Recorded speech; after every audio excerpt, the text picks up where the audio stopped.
সহ মায়ের, এখানে মায়ের মুকুট পড়েছিল, কিরিট সহ মায়ের মুকুট, মা দুর্গার 91 এক পিঠ। এটা অমাবস্যার দিন যে যা কাপড় আনে মাকে স্নান করিয়ে কাপড় চেঞ্জ করানো হয়। আর দুর্গা পুজো অষ্টমীর দিন আজকে সকাল 10:30টায় মাকে স্নান করিয়ে কাপড় চেঞ্জ করানো হয়েছিল।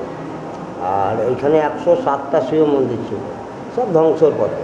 ওই পাশে লাল ঘরটা দেখছেন, ওটা হচ্ছে পঞ্চমন্দির আসন, সাধনার পীঠ, নাটোরের রানী ভবানীর পঞ্চমন্দির আসন।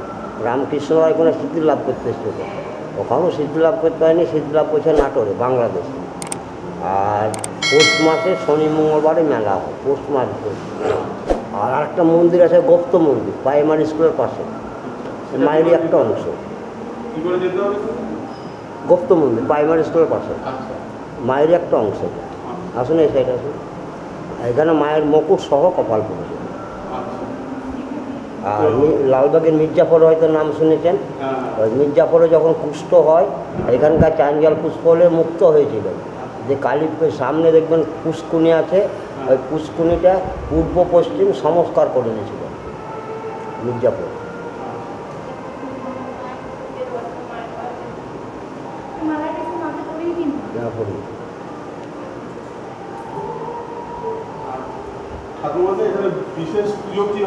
দুর্গা পুজো অষ্টমীতে হয়, অমাবস্যায় হয়। আজকে অমাবস্যা ছিল, মাকে শাড়ি চেঞ্জ করানো হয়েছে চান করিয়ে। সকালে মন্দির 8টা 9টা 7টা, মানে সকালবেলা 8টা থেকে রাত্রি 7টা, রাত্রি 7টা বন্ধ। মায়ের দর্শন তাহলে এইটুকু সময় করে। আর কিন্তু এগুলো অষ্টধাতুর মূর্তি। মায়ের যে শিলামূর্তি, সেটা শিলামূর্তি কাপড়ের তলে, যেটা যে মায়ের শিলা। আচ্ছা, কিন্তু ওই শিলামূর্তিটা খুব সময় দেখা যায় না। অমাবস্যার দিন সকাল 10:30টার দিকে পুরোটা দেখা যায়। মানে আজকে যদি আমরা সকালে আসতাম তাহলে দেখতে পেতাম। হ্যাঁ, যে কোনো অমাবস্যায়। আর দুর্গা পুজো অষ্টমী মায়ের যে মেন কিরিটটা যে আছে কাপড়ের তলে, কাপড়ের তলে। Please subscribe to our channel. Thank you.